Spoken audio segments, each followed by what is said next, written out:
So welcome everyone, welcome back, welcome new families. We are so happy to have you here joining us this evening. Today's workshop is really going to focus on building resiliency. So recognizing the stress that our children, our families, ourselves have been through, but recognizing the strengths that we have also during this time and building on those. Just so everyone knows, this will be recorded and posted. So if there's things you want to go back to, or other family members you want to share this with, the recording will be available. So as always, we are going to start with a grounding and centering exercise. So we've done deep breathing in the past. We've done some robot ragdoll, some tensing and relaxing. And this time we're going to use our 5 senses. And really the goal of this exercise is recognizing that so often our minds are in a million different places. And maybe we're in a room, but we're really thinking about what's going to happen tomorrow, or what happened yesterday, or what's going to happen in 6 months. And so really using this to kind of focus in on the present. So we're just going to all kind of silently to ourselves, we're going to name 5 things that we can see. So kind of looking around the room and focusing. 4 things that we feel. So it could be, the feeling of a sweater on your skin. It could be the feeling of where you're sitting, your feet on the floor. 3 things that you can hear. So really listening for, that humming appliance or someone in your family in the next room. Take a breath, and 2 things you can smell.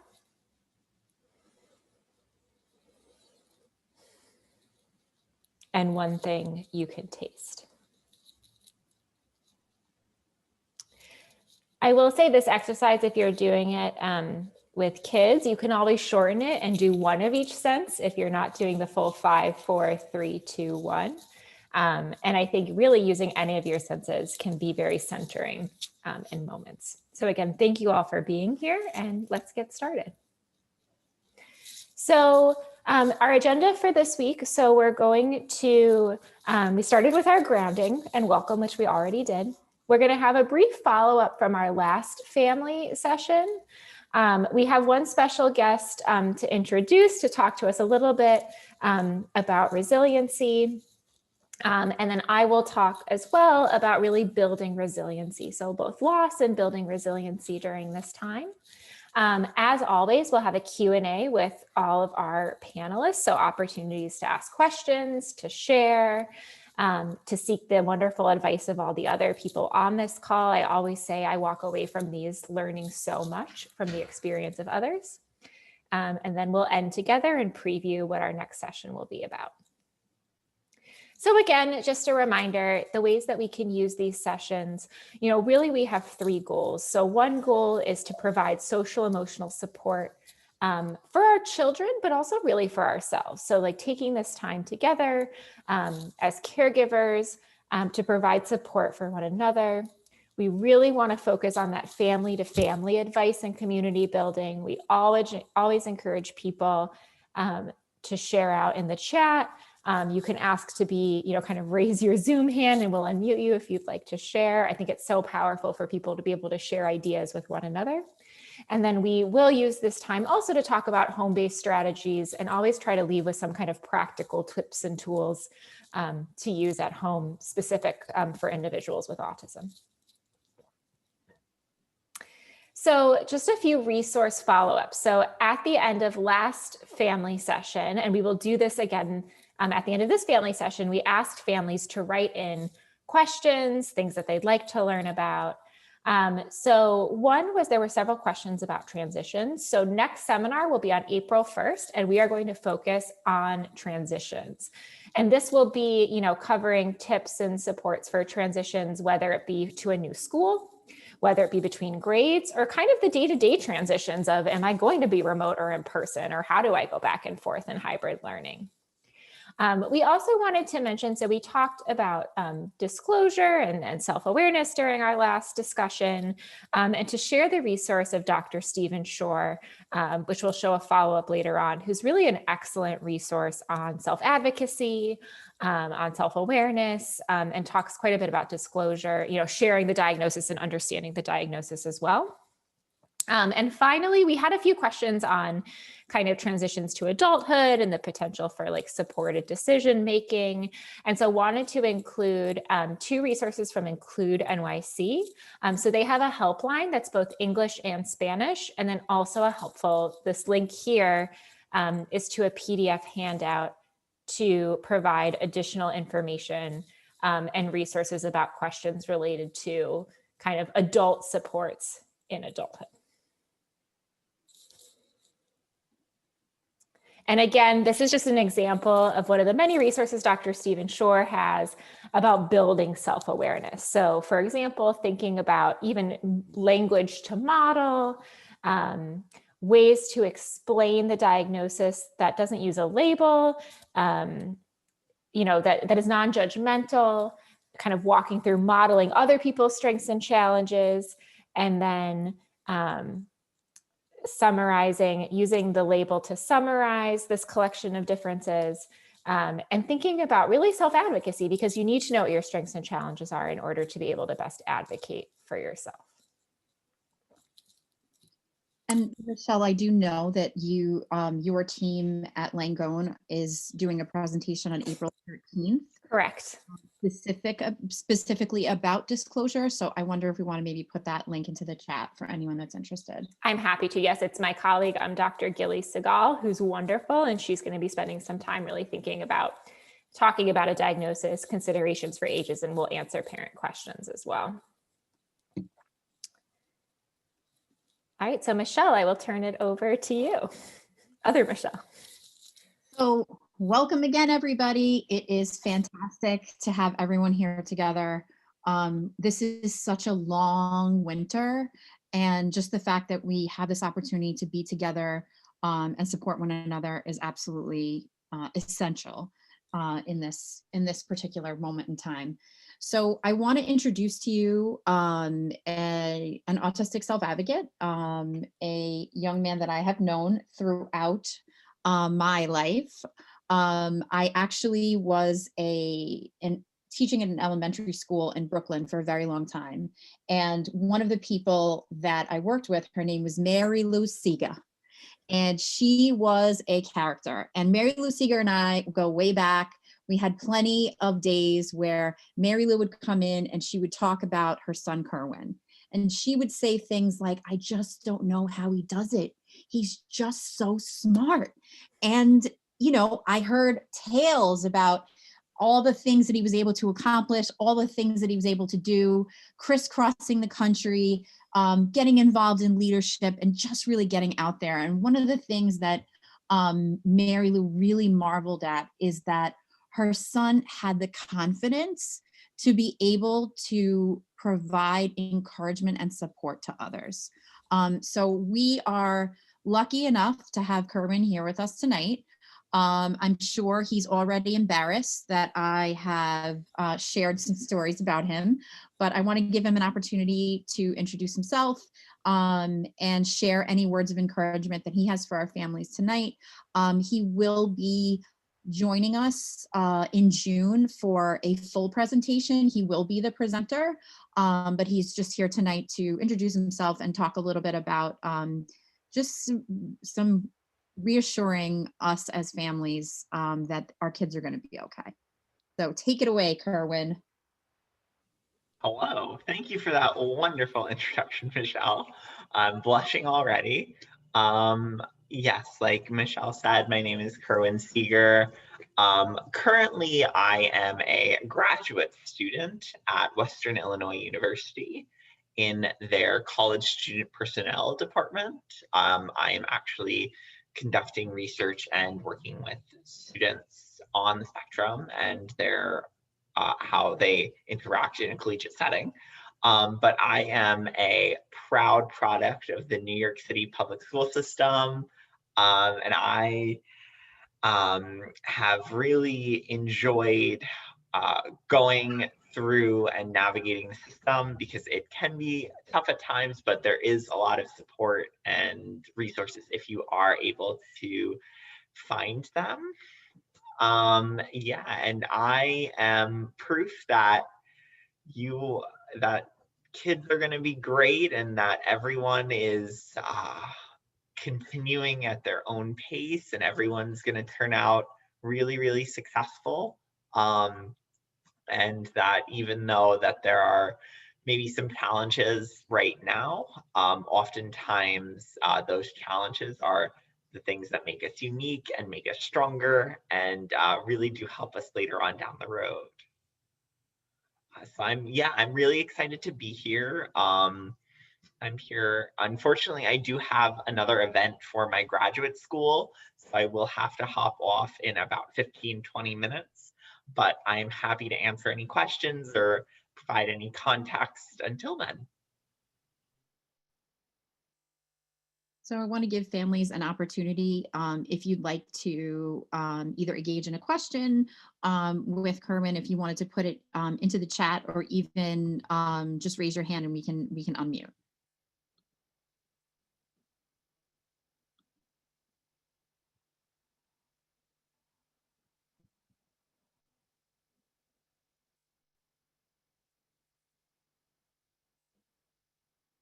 So Kerwin, I see we have a question here about how you have made transitions from one part of your education to another, particularly from transitioning from high school into college.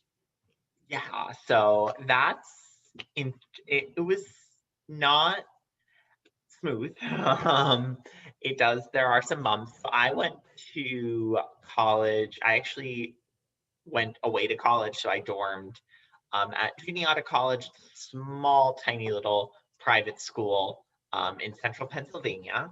So it was my first time living away from home, which was interesting. But I really made it a point to really identify resources before the transition.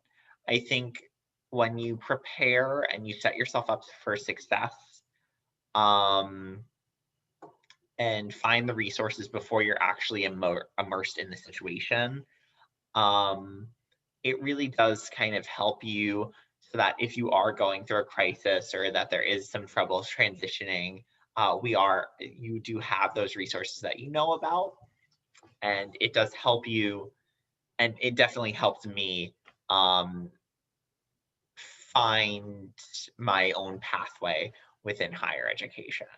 I think oftentimes we see higher ed as this like next level, but there there is quite a bit of difference between high school and college. So I think defining those resources and figuring out resources that might not have even existed at the high school level, that might exist now at the college level, now that they are adults and on their own and more independent, you have those resources and you are able to go after them. Thank you. So Kerwin, there's another question about, this is a big topic that all of us have been exploring as a group. So what is your best advice for families about sharing their child's diagnosis? I know you kind of came to your diagnosis at an interesting time in life. Yes. So, fully disclosure, I was officially diagnosed at age 15 when I was actually admitted to a psychiatric ward um, for some suicidal ideations. So I very much my mom being an educator, I think she knew very early on, but I think people were hesitant to fully put the label of autism, because I think oftentimes neurotypical people need to see all of the cornerstones of autism to even entertain that thought. But research has come a long way about opening up what autism means. So I'm very happy about that. As for sharing the diagnosis, I think it does depend really person to person.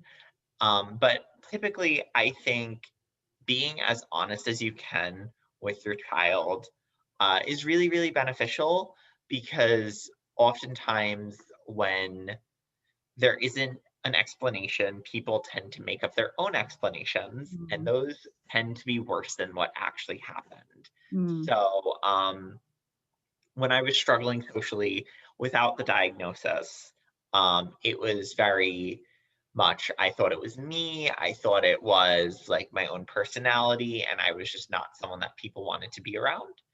Um, However, getting that official diagnosis provided some level of context of, this is my situation, this is where I'm at, and it has strengths and weaknesses just like everything else.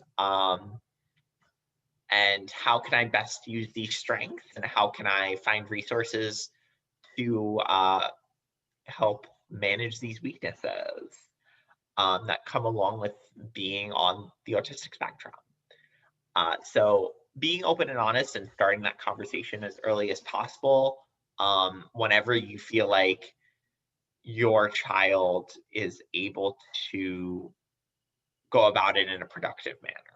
You don't want to just kind of doom and gloom them and mm. say like, you have this thing and it's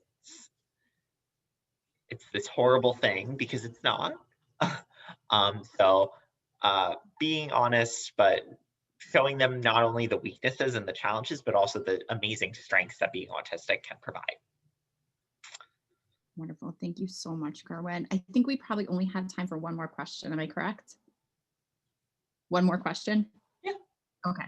So the another question that has popped up tonight, but also in many other conversations that we've had with our families across the program is, how do you develop or find friendships and social networks? Many of our families have, definitely since the beginning of the pandemic, have had a lot of concerns about their child losing connection and not having the same opportunities that they've had before through like after school activities and other outlets. So can you speak to that at all in your experiences? Yeah. So I think in the pandemic specifically, it is challenging because oftentimes, especially if a child's special interests are very like in person. Um, so for instance, one of my special interests is board games, and it's kind of hard to meet up and play board games when there is a pandemic. Um, but I have found that with almost every hobby, there is some online component to that hobby. For board games, I have Tabletop Simulator where I can engage with those people online at a safe distance, and engage with them virtually. So I think finding virtual alternatives, while being realistic that they're probably not going to replace the real thing, um, but they do provide a level of support, and I think that they are a step up from just kind of giving up. I also think that there is a lot of benefit to finding other autistic individuals. I think that that is very, very important, because I think having that community of people that are going through similar things or have gone through similar things can really help children, because it shows that they're not alone. Mm, As much as people try and relate to things that they don't have a lived experience in, they'll never truly be able to embrace what someone on the spectrum is going through, just like any other marginalized identity. Um, so if there is a network local, I am sure they're doing virtual activities. I know that there are a couple resources in New York that I can send out to the two of you about virtual groups that are going on. Um, and I think also realizing that at the end of the day, social interactions might look different than what it looks like between two quote unquote neurotypical people. Um, So that's something that I have had to learn and I'm still going through, is just because I have this deep connection and I have this relationship, that's amazing. But it doesn't have to look like the same deep connection or the same relationship uh, between two non-autistic people, because I think it's unrealistic to assume that relationships all look the same. So if someone really does embrace, feel like this connection and feel this relationship building, then honor that and realize that it might not look like what you consider a friendship or a relationship, but it is still valid.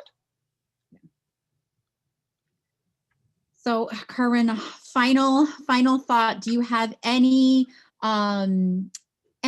words of just reassurance for our families? You are such an incredible young man. I am sure that your mom is right now doing backflips of pride, even though she does not know why.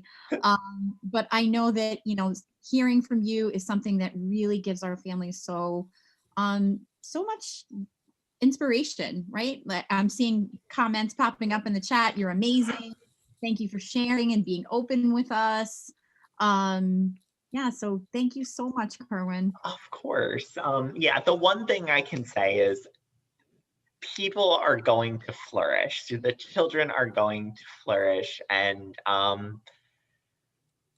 what everyone flourishes in a different mindset. And I think that being able to have support, and the fact that you are all here supporting coming to this event, shows that you are willing to support your children. And that is really a major, major step. So thank you all for being here and showing up for your children. But they are going to be amazing individuals. And their pathways may look a lot different than some other people, but that doesn't mean that they aren't going to achieve some amazing things.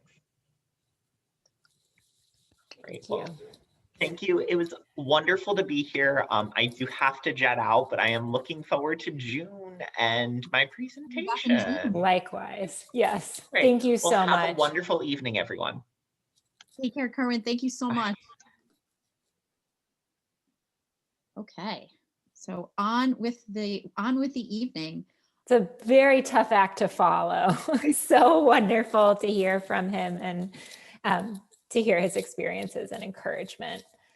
It's really fantastic.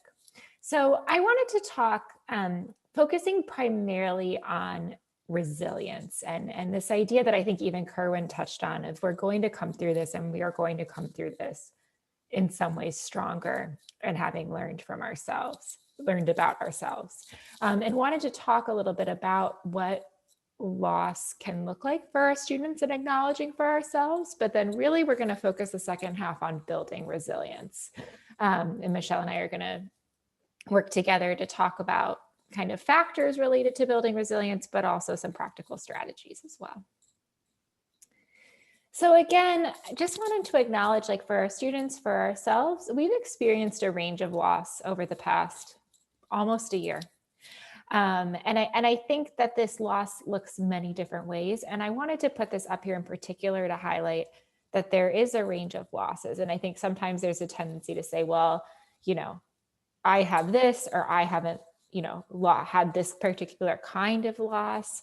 And just to validate for everyone that there is loss that we are all experiencing, or our children are experiencing, whether it's the loss of entertainment or social life, events, sense of kind of what comes next. And then of course, illness, loss of health or jobs, or death of a loved one.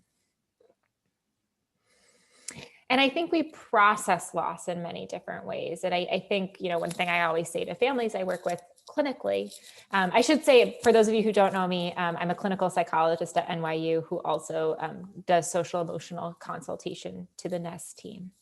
That there's no one right way to grieve or process loss. And it can look really different. For our kids who have autism, we may see an increase in repetitive behaviors, as zoning in on those interests that are really comforting, and kind of an increased need for those special interests or that sensory input relative to before. We can see tantrum behaviors, anger, frustration, sadness, or we can see withdrawal as well. And so just to highlight that grief can look very differently across different people. And I think, looking for those different reactions, or maybe understanding and validating for our kids that these reactions can make sense when we're dealing with a loss. And so thinking about resiliency. So how do we build resiliency? What are the things during this time of chronic stressors, some of which are out of our control? How do we recognize this and build on these strengths? And so there have been research studies that have looked at this, kind of what are these factors in the midst of trauma that can be helpful. And this is certainly not an exhaustive list, but some things to highlight were things like liking school. And note, it's not doing well in school. It's not getting, straight A's in school. It's the enjoyment of a part of school. Knowing that there's a teacher who cares. So having an adult who cares about them that a student is able to identify. Opportunities for fun. Positive activities, kids who were able to identify, there's this thing that I enjoy or like to do. Having that routine, having that social network, whether it be like a next door neighbor or a friend. And here we're not thinking about quantity, but just that sense of social connection.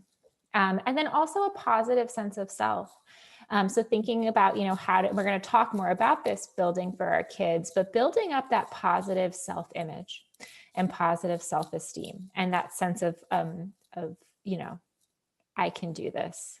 A caregiver relationship, again, I think as Kerwin said, you're all here and willing to support your kids. And those of you watching this recording also, I think just knowing that your relationship with your child builds their resilience and is remarkably protective for them.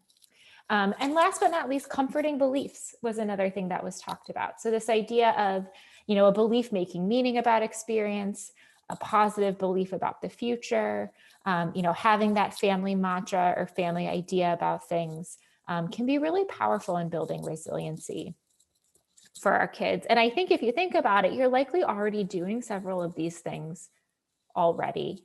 Or several of these things may be part of your child's life already. So want to highlight the strengths that are there and the strengths in the relationship that are supporting a child's resiliency. And I just wanted to walk through, this is a graphic. I cannot take credit for this. This is a teacher graphic that was put together that really explains this idea of stress and resiliency. And so we think about it as a rainstorm of stress, right? So in the first image, you see, in every life there is stress, and stress releases cortisol. So those are the little raindrops coming down. And we're saying, okay, getting a little drizzle here and there is fine in small doses and short periods. But if the stress keeps coming, our relationships with the people we love help protect us. And so we're thinking about this resilience umbrella. And so usually the first step is to go to the people we love, and we're sharing that umbrella together with this cortisol, with this stress raining down. But I think, when we think about situations like especially the last 12 months, sometimes the stress keeps coming and the cortisol keeps coming. And so sometimes for both of us, right, like for our family system, we can have this experience of our body, kind of being flooded with stress, which can make it hard to do things. It can make it hard sometimes to even protect each other or even kind of regulate with each other because we're experiencing this stress. And so you can see our umbrella is getting some tears in it. But when we think about resilience, and I think this is, if nothing else, the message I think that we want to convey is that you can rebuild those layers of protection. There are going to be times when they're feeling damaged. It's feeling like the cortisol stress is raining down, but that there are things we can do to start to patch that umbrella and build up. And you'll see here just some examples, whether it be sleep or being active or mindfulness or mental health or our relationships. Our umbrellas might get battered, but they're not getting destroyed. And so I think just a way to think about resilience and building resiliency, or maybe even talking about resiliency and the impact of stress with others. Another factor in building, in kind of coping with loss and stress, that I wanted to highlight is this idea of self-validation. So validation is really important when we're interacting with other people, like saying we see them, we hear them, we understand what they're going through. I think that often we are a lot nicer to other people than we are to ourselves. And so we might be able to validate even our kids' emotions and say, like, it makes sense that you're sad. I hear that you're frustrated. But then when we start to get sad or frustrated, it's like, I can't believe how impatient I was. I'm speaking from personal experience. I can't believe how impatient I was today. I can't believe I didn't do this thing, or I shouldn't be so upset. Like, why am I so upset about this? I shouldn't be that upset. And so I think when we're supporting ourselves, we want to have this awareness of our feelings and try to take away the judgment. So I'm noticing that I'm feeling upset. It's a non-judgmental way versus like, I shouldn't feel upset, or I can't believe I'm upset, or it's okay to feel. Sometimes we need to say to ourselves, like, it's okay to feel exhausted. Like, it's okay to feel like I need, to feel sad. Or it makes sense that I feel this way. And I think sometimes we can think of emotions, the rise and fall of emotions, like a wave, where the emotion's coming up and we're riding it through. So we're not trying to push against it. We're not trying to swim against the wave, which usually isn't very effective, but we're not trying to hold on to the peak of the wave too. So noticing that emotion and validating ourselves, giving ourselves that permission to feel, I think can be really powerful in recognizing how we feel and building our own resiliency during this time.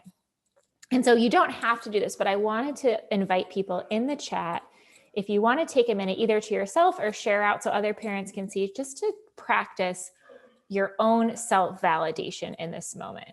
Whether like it's okay to feel, it makes sense that I'm feeling this way, I'm noticing how I feel. So taking a moment to validate your own experience. And if you need ideas, think about what you would say to a friend who is upset, or a friend who is experiencing something, and practice kind of turning it in for yourself.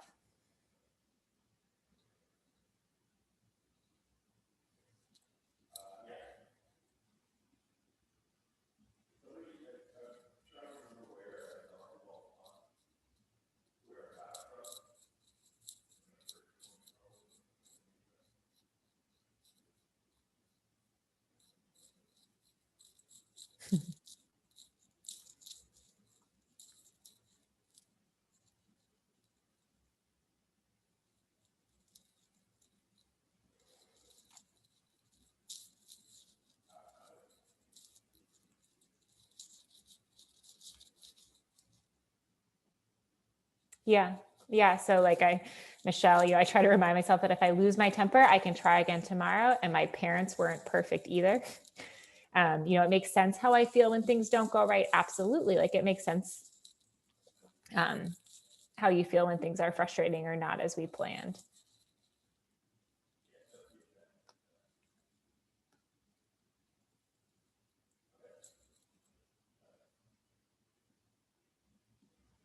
Oh, Michelle, I think you're muted. I like Imelda's comment about how, just even framing it that when things don't go right, Yeah. Like, you don't have to, when you're having a tough day, it's not always an opportunity for us to jump on ourselves and blame ourselves. We could just say, all right, today didn't go as planned. It didn't go right. And we're going to try again.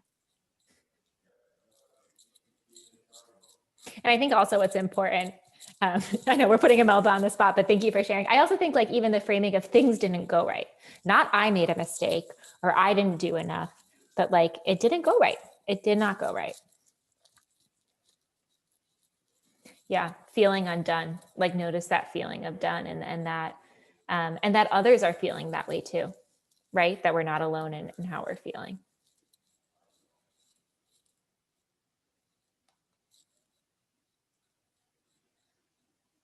Thank you, Valerie, for sharing. So yes, I think, practicing this kindness towards ourselves, or the self-validations, even in these moments of frustration and sadness, I think is not something that comes naturally, but something that can be really powerful to practice. Yep. I myself that I'm a human and I'm in a journey of love, kindness, and patience. That's beautiful. Yeah. Oh, Michelle, you're muted again, but I really want to hear what you have to say. I really like that comment about it being a journey, because our kids are on the same path too, right? Like maybe we lose, it's frustrating for our kids. They don't get a skill or aren't able to do something right away. But just the fact that you're able to remind them, look, this is a long journey. We're going to figure things out day by day, and it doesn't have to be perfect right now. And that's a great, powerful thing to model for our kids as well.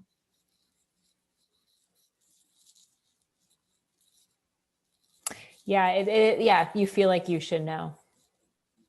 Yep, absolutely. And I imagine other parents feel that way as well. And so I think sometimes reminding ourselves that we are also humans, and that there are things that no one can fully know right now. Yeah, Michelle was just saying no parent knows.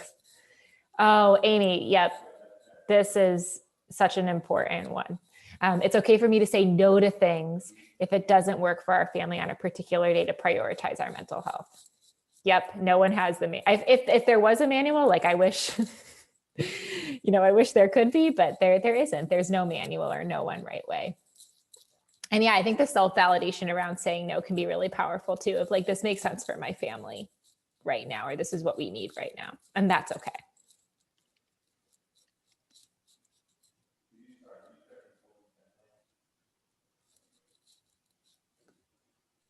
Thank you all for sharing. And we're going to continue, but certainly can continue to validate each other or yourselves as we talk about some of these topics.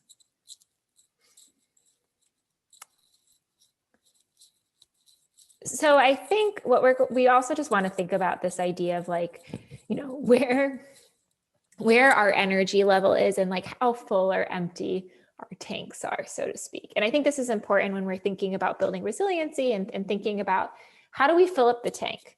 How do we, slowly but surely, and some days it's going to feel emptier and some days it's going to feel fuller, but what are ways to kind of build up that resiliency and coping? And the image of a gas tank and thinking about energy and how much energy we have left and how we want to replenish it, that actually is feedback that has been given by the autistic self-advocate community. So adults with autism often describe how autism is oftentimes just zaps strength from you. So there's certain elements of your day, either sensory experiences or social experiences, or maybe tasks that require a lot of executive functioning and coordination, that those things oftentimes really leave our kids and our young adults with autism feeling really exhausted. So something that is really supportive in doing is to really give our kids language around what things really cause energy loss or what things drain them, but also what things help them to regain that energy and to refill that tank. So we're actually going to play a brief clip from an autistic self-advocate. It is about Christmas and how Christmas is so exhausting, but you can imagine how it would apply to this situation that we're all going through right now in terms of us kind of still trudging on through remote learning and blended learning and just this pandemic life that we're all going through, and really taking stock of what kind of energy we have as parents left in our tank and how we can replenish it. Thanks, Michelle. Sure. There's going to be a quick ad. The most amazing family vacation. Let's go! This is gorgeous. It's officially winter. My ring light has come back out to play. That's depressing.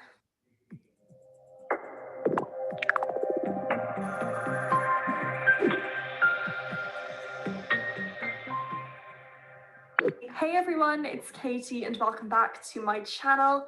So it's coming up to that time of year again when there's a lot going on. We've got Christmas shopping, cooking, cleaning, socializing, lots of parties and events, lots of things going on with work.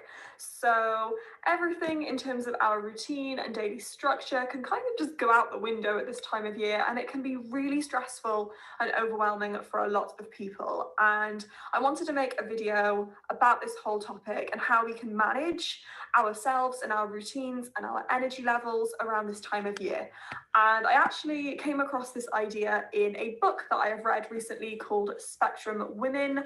And I have been listening to you guys. You have been requesting me to do a video where I talk about autism books and autism recommended reads. So yes, I will definitely be doing that soon. Stay tuned. It will be coming really soon, but I will link this book in the description box if you want to go and take a look at it now. It's fab, so it'll be linked down there for you guys. But I wanted to kind of stress in this video that this idea and this concept is not originally mine. I read about it first in this book. I'm sure it's quite a well-known concept and thing that goes on in the disabled community, but this is the first time that I've heard about it and my mind was blown. So I wanted to share this with you guys if you are in a complete position of not knowing about this like I was. So today we're going to be talking about energy accounting.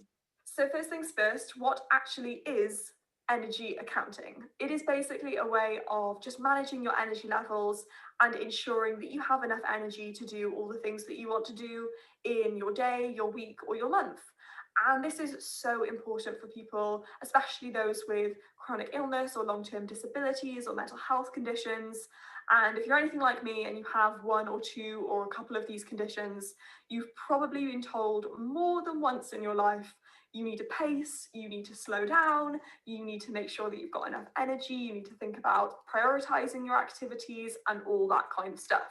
So energy accounting is just a really amazing way of being able to monitor your energy levels and ensuring that whatever energy you're putting out into the world, you're having time for yourself to put that energy back into you, so everything is kind of balanced and you are never really running on empty. So I thought, what better time to talk about energy accounting than the run up to Christmas?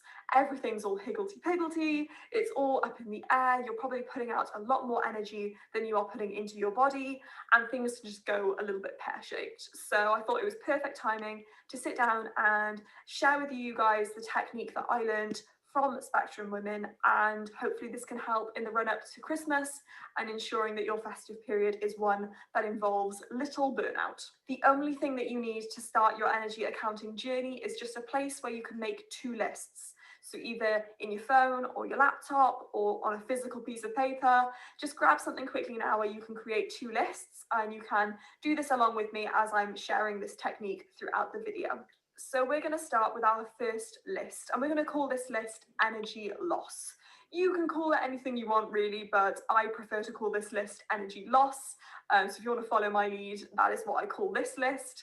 And then underneath that, you want to just label maybe 1 to 5. You can pretty much go to any number you want to. You can go 1 to 20, 1 to infinity, however much time you've got in your life. You can really just make this list go on forever, but I don't have a lot of time in this video, so I'm just going to go from 1 to 5 just for the sake of demonstrating what this whole technique is all about. But you can really run with it and you can have as many numbers as you want. Now you need to think of 5 things, or whatever number you've put on your list, that really deplete your energy levels. So anything that you dread doing in a day, or you don't look forward to, or you find that you're exhausted afterwards, just keep going for as long as you fancy with all of the things in your life that deplete you from energy that you can think of, and just write them down on the list. For my list, I wrote filming, food shopping, using public transport, making phone calls, and washing my hair. Next, you're going to score these activities from 1 to 10. 1 being it depletes your energy slightly, 10 being it depletes your energy completely. So however much energy you feel like this activity drains you from, you need to kind of put that number next to the activity on the list. So now you're pretty much done with this list, and you can move it to the side or just grab a new piece of paper, because we're getting ready to start a new list. And you want to label this list energy gain. And you can kind of see where I'm going with this now. And on this list, you want to do exactly the same and label 1 to 5 or however many numbers you used on your previous list, or if you want to add more or less, like however many you want to do, label 1 to whatever on this list. Now we're getting to the fun part, which is thinking of 5 things that really make you feel good and put energy back in your tank and just makes you feel really, really awesome and relaxed and maybe re-energized and just ready to take on the day. So things that really motivate you or just you look forward to in a day. For me, it's going for a walk, watching point shoe videos on YouTube, doing a jigsaw, reading and sensory play. And in exactly the same way that we scored our energy losses, we need to score our energy gains from 1 to 10. So 1 being it puts back a little bit of energy in your system, 10 being it puts back all the energy in your system. And that really is all you have to do to start off your energy accounting. But obviously just writing lists doesn't really help you much. You actually have to put what you've put on these lists into practice. And I'm going to talk through how you can do that and how this energy accounting actually works. You're going to want to keep these lists in a really accessible and easy place. So somewhere like your phone or your bedroom, on a mirror, or maybe on your fridge. So now you can pretty much carry on with life as normal, but eventually you're going to hit one of those activities or challenges that you have written down in your energy loss list. As much as I like to tell myself that I don't have to wash my hair, I really do, and I try to avoid it, but it's inevitable, it's going to happen. Same with food shopping. I have to do these things in order to maintain a standard of living, and it's just, yeah, you just got to get on with these activities. So I had to go food shopping. It's an essential part of life, and that was one of the challenges that I've put on my energy loss list. So I've come home from food shopping and I'm feeling quite depleted and just really like I just want to sit and stare at a wall. This is what I do in order to ensure my energy accounting, and this is what you guys can do when you hit one of those activities on your energy loss list. I look on the energy loss list for the activity that I've just done or the activity that I had to do that day, and that of course was food shopping, and I see what I scored that activity. So for me, I scored food shopping a 4. Next, I move my attention to the energy gain list, and I try and find an activity that is equal or greater to the energy that I've lost. So for me, I've lost 4 and I need to put back in 4. So I need to find an activity that is scored 4 or higher, or I need to combine 2 activities that together create an energy gain of 4 or higher. I decided to go for a walk because I scored that 7, and that means that I'm putting back the 4 that I've lost from food shopping, plus a little extra for luck. So there we have it. That is really the basics in energy. Okay.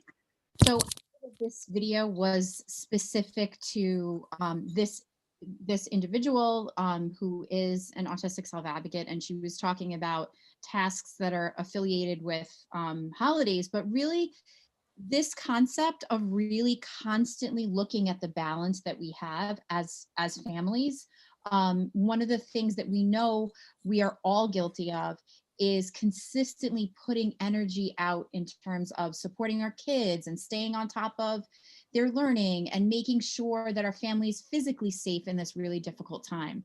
But really thinking about, you know, what is on the other side of our list? What is on the other side of us thinking about things that help us to replenish all that we're giving out to our families and all that we're giving to our child, and really quantifying it and putting some numbers, attaching some numbers to that can really be helpful. I know that sometimes we maybe give ourselves only 2 or 3 minutes to unwind from going from one part of the day to the next. But if we really had a stressful day, maybe we really need to think about adjusting that a little bit more. Maybe we really need to think about, you know, how much time and how much support would allow me to really replenish what I've lost. So I just want to give people an opportunity to respond. Is this something that you think could be helpful? Do you find yourself really hitting a wall at this point in time, at this point of the year? We'd love to hear from you.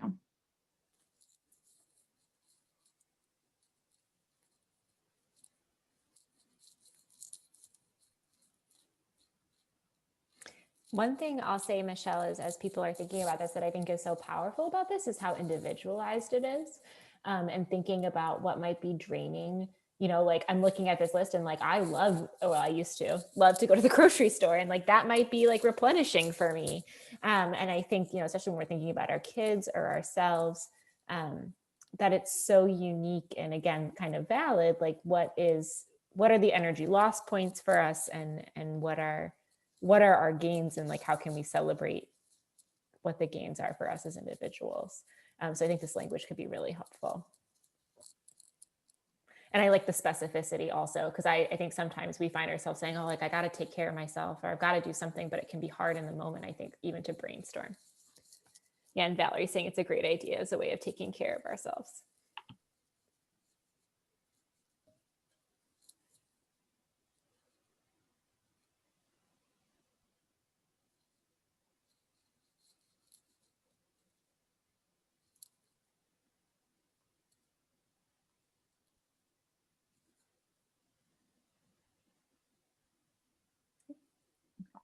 So on our next slide, this is actually a tool that we've been working on with teachers in classrooms, but it really is a good way for us to think about building our child's resiliency. One of the things that has happened as we've moved through this pandemic is, you know, we've never before had so much contact with our child while they are in school. Typically, you know, we would say goodbye in the morning, they would go to school for the day, and then we would kind of get the update at the end of the day. Where now, you know, oftentimes we are sitting right alongside our child as they are moving through their school day, or we're sitting right next to our child when they're going through different therapy, maybe OT or counseling or speech. And it really is a very different experience, because it might for us become a much more draining situation, because there is no cutoff, right? There really isn't the same level of distance and boundaries that we had before. So one of the things that we can do both for ourselves and our own mental health and energy level, but also in order to build confidence, our child's confidence, is to presume competence. And what I mean by presuming competence is to consistently assume that our child can do something. And it could be work, it could be academics, it could be brushing their teeth, it could be doing chores.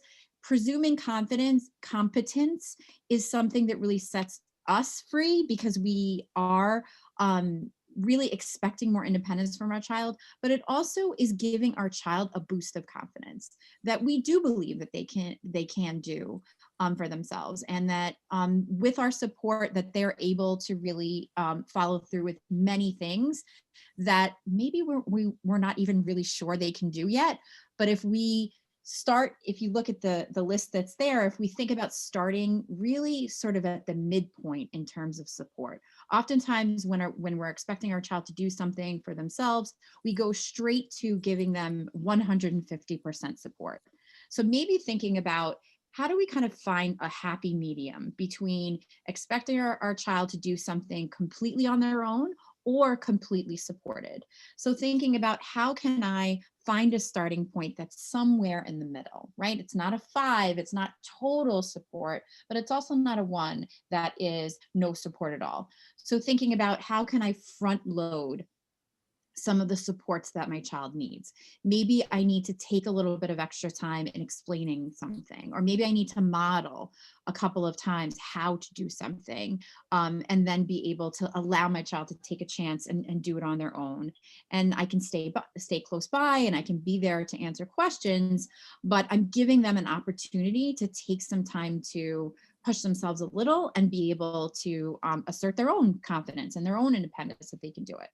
And then if we think about moving towards greater independence, is when we've given our child a lot of that support up front, but also giving them the reassurance that our kids can do it. They can tackle new challenges on their own, but that it's okay for them to anticipate imperfection, right? One of the things that our kids often struggle with is the idea that things have to be perfect the first time, right? So really giving our kids license to, you know, give it a try a couple of times, really celebrating that problem solving and that perseverance in our kids. And then finally, when our kids have moments when they are able to be more independent or try things on their own, really to celebrate those moments. And not to celebrate the things went perfectly, but to celebrate their perseverance. You tried it, it was tough, and you still stuck in there. Or in moments when our kids are able to really achieve that independence, for us to really hold on to that memory. Because if the more we can remind our kids, remember that time that something was really hard for you and you pushed through and you did it. Remember, like you really did it. I would even say in some situations, if your child is able to handle photographs, just snapping a picture with your phone of times that they are successful or times they are able to do something independently. Because it's really helpful for us to remind our kids of those moments when things get tricky and tough. Especially during this time, we are going to start shifting. For some of our schools, we've already done that, made a shift into being back in the building more often, like going to school 5 days or going to school 3 days, where they've been home for a very long period of time. So our kids really do need that support and that practice and that encouragement that you can do it. I believe in you, you can do it. But also to recognize for us as families that those moments of independence aren't always going to go perfectly, right? Like if we look at that starting point in the middle and then we look on the other side, just to really think about, sometimes our kids, even if we front load support, even if we give them directions, they still might need some modeling, right? We still might need to be right next to them, showing them, and being able to kind of encourage them to take it on themselves. And then at the number 5, it's really helpful to recognize when our child maybe isn't ready to do something independently, right? Like we've given them support, shown them, we've encouraged them, but maybe this isn't the right moment. Maybe our child maybe their tank is empty in this moment. Maybe they're exhausted, or they didn't really understand a direction clearly, or maybe they're just not developmentally ready in this moment. But always taking the attitude that we're going to try again, right? We're not ready right now, but just because we're not ready yet doesn't mean we never will be, right? We're going to try again later, and we're going to see if we can be more successful next time. And then thinking about this in terms of academics right now, we are transitioning back from such a long period of time. Many of our schools have been open and closed during the winter, and we're oftentimes we've probably given more support than we've even wanted to, or really had the ability to. Many of us are back and forth out in our communities working, at home working, and really thinking about how can I utilize this idea of not total support, but not complete independence, but how do I start somewhere in the middle so that I can presume competence in my child? 14. So we wanted to take, I'm wondering if do we want to split, Michelle, or we want to stay in our group? I think we can probably stay as a whole group. Okay, so as a whole group, we just wanted to take a minute to open up to the group to share out. Again, certainly you can raise your hand if you want to verbalize, or if you're more comfortable putting it in the chat. Thinking about your child and your family strengths, what are your child's sources of resiliency right now? And some examples on here, this is certainly not exhaustive, but kind of in the theme of what we've talked about. Is it their relationship with a sibling, and that maybe they've been home more and have had more sibling time? Enthusiasm about their interests, that passion, like finding the things that are exciting to them, and those special interests that our kids are such experts on. Are they learning self-help skills during this time to feel more confident? Are we seeing, increased independence, their ability just to adjust to COVID routines, and like their ability to wear a mask for a whole day when maybe at the start it wasn't there? So just thinking about and sharing out these strengths and resilience in our kids that are there and that are happening.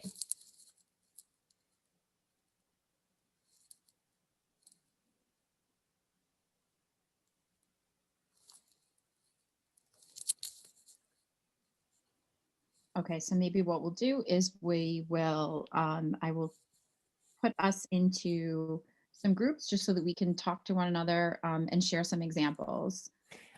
We also wanted to have parents share examples of their own resiliency, like things within themselves, your own strengths. Because again, I think we spend less time thinking about ourselves and our strengths than we do in supporting others. So, recognizing for yourself what you're doing as part of your resiliency, whether it's like recognizing when you've been patient in really challenging situations, or the self-care, or modeling calm, or partnering with the school to problem solve during this time. Or I think families all have such amazing examples of kind of this creativity and resourceful problem solving, like the level of flexibility and thinking outside the box that families have done during this time. So I think we're going to break into smaller groups just so parents can feel a little bit more comfortable sharing out and talking about this with one another. So again, we're going to, in these groups, kind of describe examples of your child's resilience, share ideas about what you feel like, has worked for your family in terms of building resilience, and examples of your own resilience. Okay, And then, yep, and away okay. we go. And I will put a notice into the chat when it's time for us to come back together.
welcome back, everyone. I hope it was helpful to have an opportunity to connect with one another.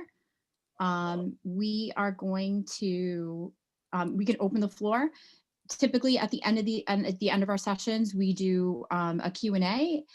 Any questions, any challenges, anything at all that you wanted to talk through with other families or with us, we're happy to do that. So if you wanted to ask any questions, we're totally open. I will also say, if there were ideas, since Michelle and I didn't get to be in all the small, if there are ideas from your small groups of things about building resilience or sharing that you want to share out. I know in our group, both parents actually coincidentally had 9-year-olds who just had gotten Fitbits, that was really like motivating and positive for them to have some movement in the house.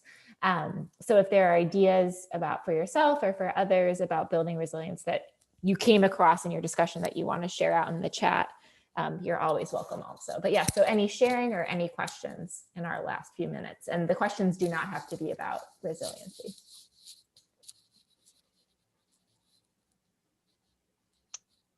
I would just like to comment that one of the things I don't know if it's so much resilience, but I think it's also recognizing like how much you can handle. Mm-hmm. And this year, I just don't have the bandwidth to do homework. I just can't do it. And I'm not sweating it. Yeah. I just said to the teachers, I can't handle this. In the spring when we were home and I wasn't working, it was one thing. And I gave up pretty quickly on that, on the fighting with my kid about doing school remotely. But I'm finding that I'm not having the mental struggle with myself about the homework as much as I did in the springtime about trying to get him to do classes. Mm-hmm. And that's takes the pressure off of my own self. So I think that's just being able to recognize how much you can handle is a huge part of the resiliency to get up the next day. Absolutely. Yeah, absolutely. And I love your language too around like not fighting the battle with yours, like recognizing the bandwidth and then giving yourself permission to have that bandwidth. Mm-hmm.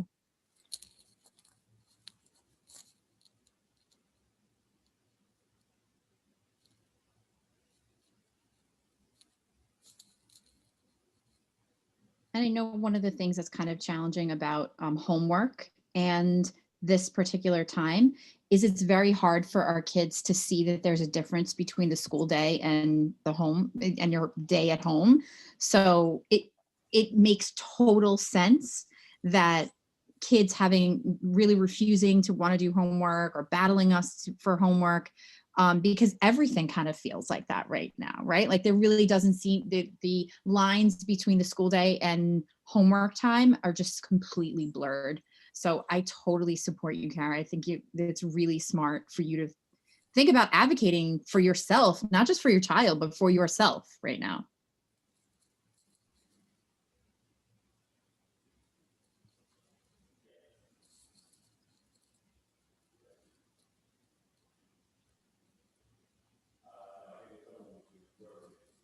Yeah, so I know that there's a comment in the chat now from Rex. I'm more than happy to share the comment out loud, or you're welcome to unmute and unshare it as well. Oh, well, I was just kind of, maybe just the last few words of my sentence. If someone was curious from our breakout group what I was saying as we broke.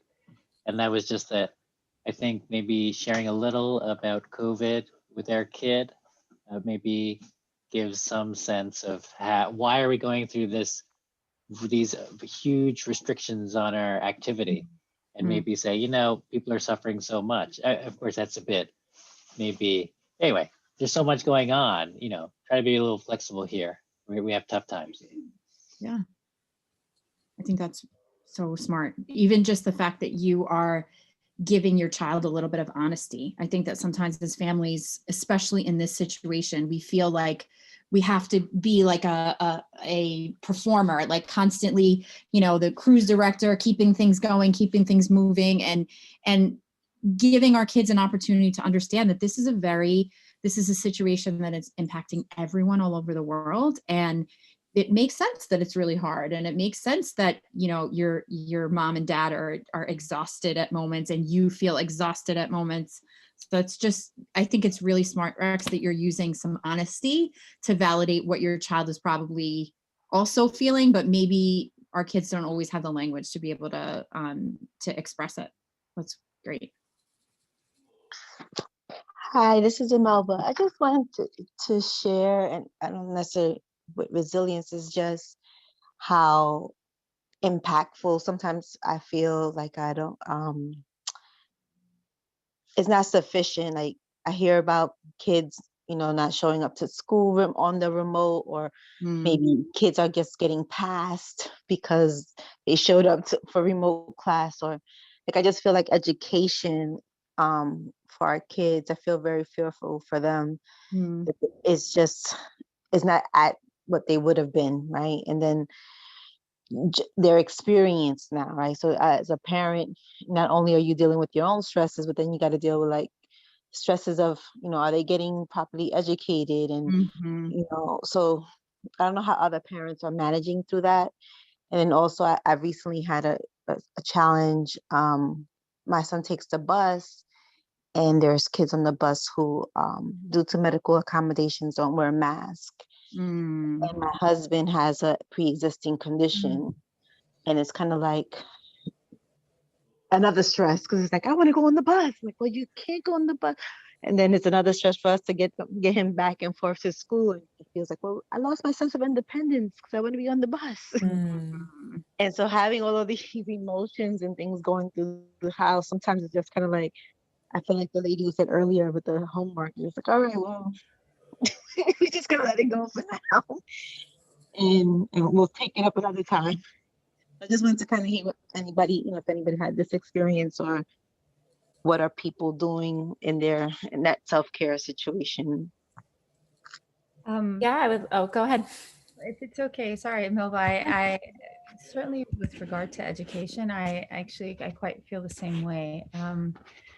You know, because yeah, I do think that their education has has become secondary, and rightly so. I mean, I think the psychosocial aspect is the most important. But that said, you know, we're already dealing with such inequalities, and our kids are going to public schools, so they don't have that elite private school education. And plus, in addition to that, yeah, this year has been exceptionally academically light, and is this going to have repercussions for them in the future? And yeah, I worry about it as well.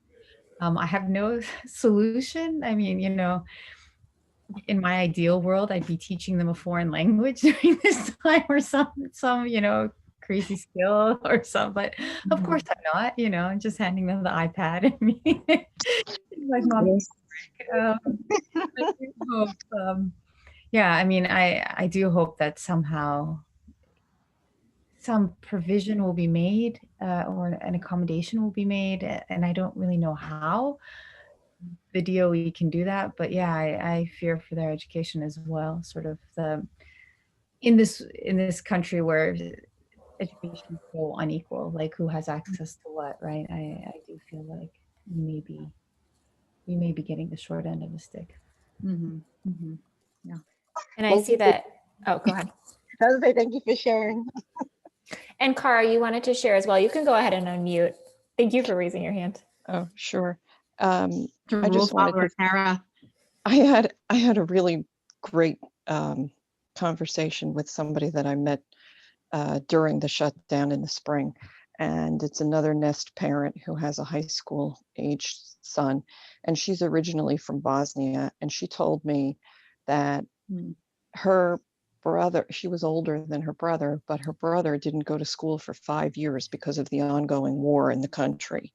And she said, you know, this is not just the shortcomings of education, it's going to be a whole generation of kids that are going to have some kind of deficits from this interrupted way of getting an education. And she said, but man, she told me, she's like, imagine my brother didn't go to school for 5 years. And she said, but then they all went back, they all caught up, they all went to college, they still became doctors and lawyers and all these other professions. And it was like, you know, and it was like life went on. And so when I heard that, I let all of that go. I didn't, I was like, oh, that's a huge burden that just got lifted off of me. And I was like, well, here we go. And I don't worry about that either. So it just, and the other comment I quickly wanted to make was I had a conversation with my son just last week when he was sort of, protesting that, the things that he didn't like that were happening in the day. And I said to him, you know something? I want you to know you are my superhero. And he didn't understand what I meant by that. And he doesn't particularly like superheroes, as characters and whatever, like other kids do.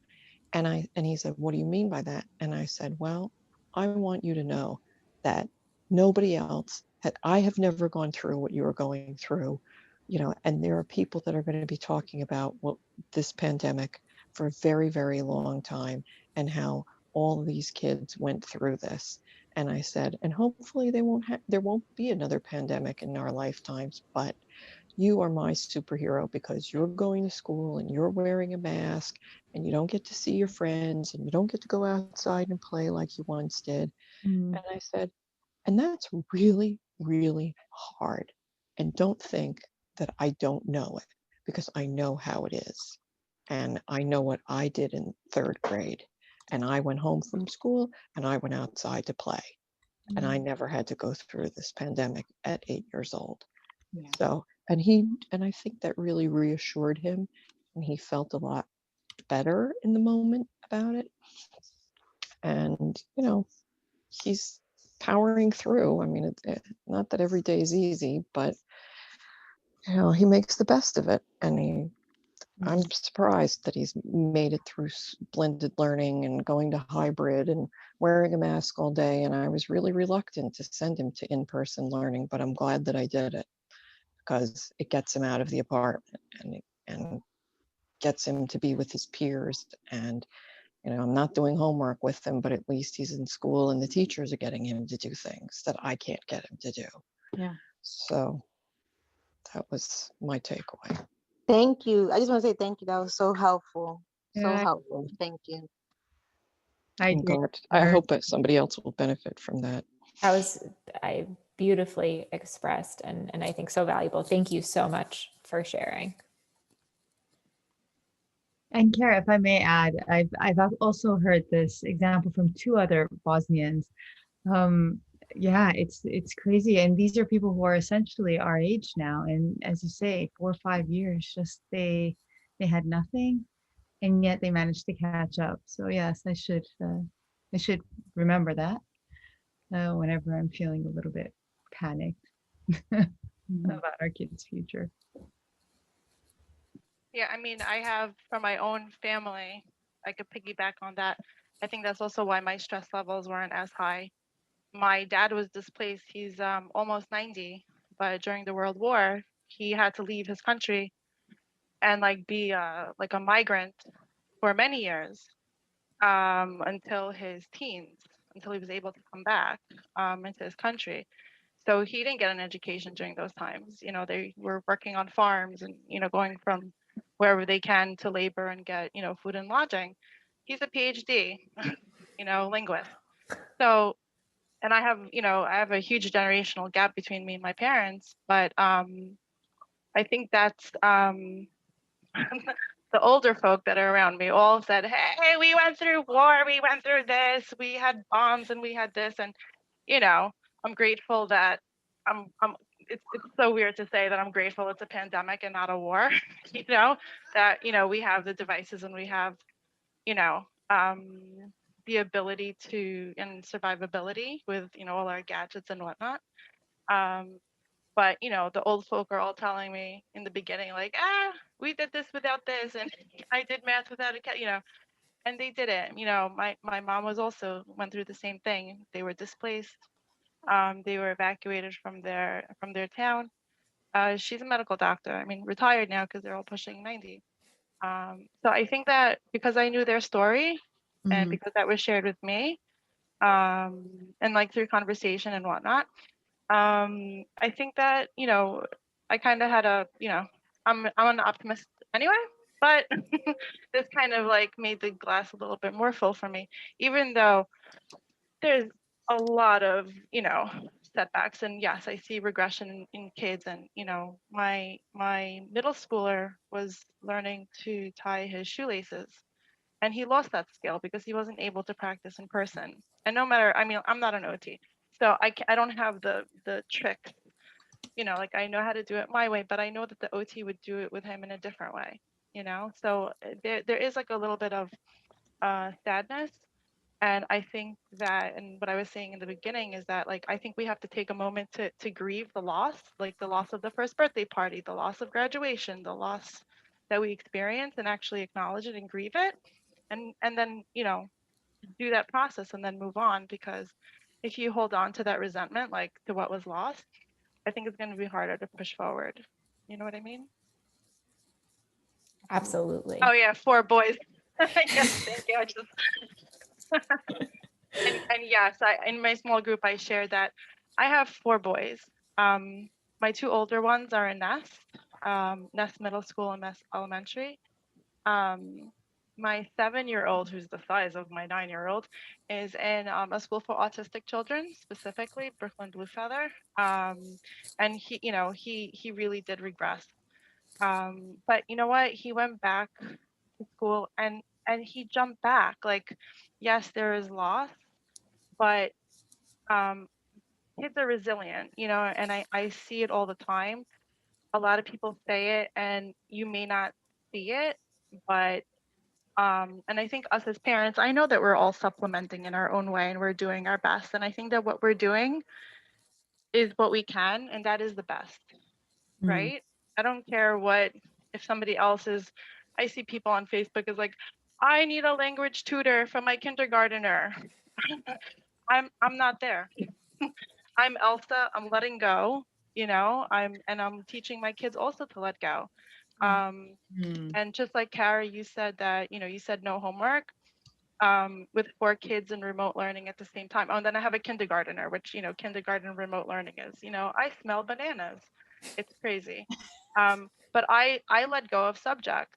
In elementary school, I said English and math, no problem. Science, social studies, anything else? Sorry, see you later. It's not happening. I can't sit with them because then I have a full-time job too, remote. So if you could imagine, it was crazy.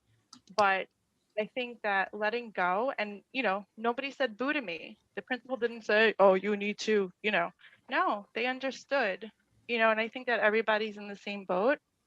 And I think that the more we share with each other and talk to each other, I know it was very silent in the beginning, but we're all going through the same thing, and we're all here for each other because we're in the Nest family. We're going to see each other on all these little meets going forward.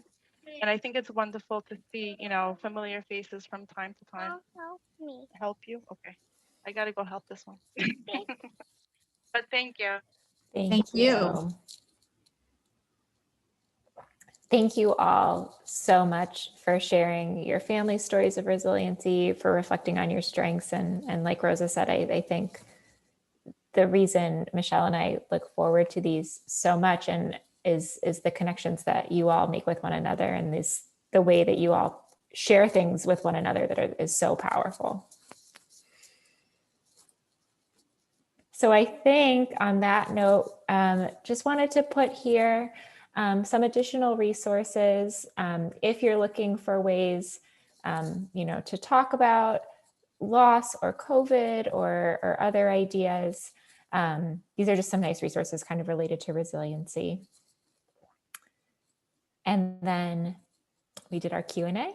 So April 1st, like I said, we will be talking about transitions. We are always looking for families who want to share. Certainly sharing like informally and with Q&A and everything is wonderful, but if you have ideas or experiences that you want to make sure that we slot you in, please let us know. We love hearing the voices of our families. Take care, everybody. Be well. Yes, everyone take care. Thank you. Thank you so much. Thank you. Thank you for coming. Thank you. Thank you so much. Good night. Good night. Good night. Thank you. Thank you so much. Have a good evening. You too. Be well, be safe. Thank you. Thank too, Lisa. you.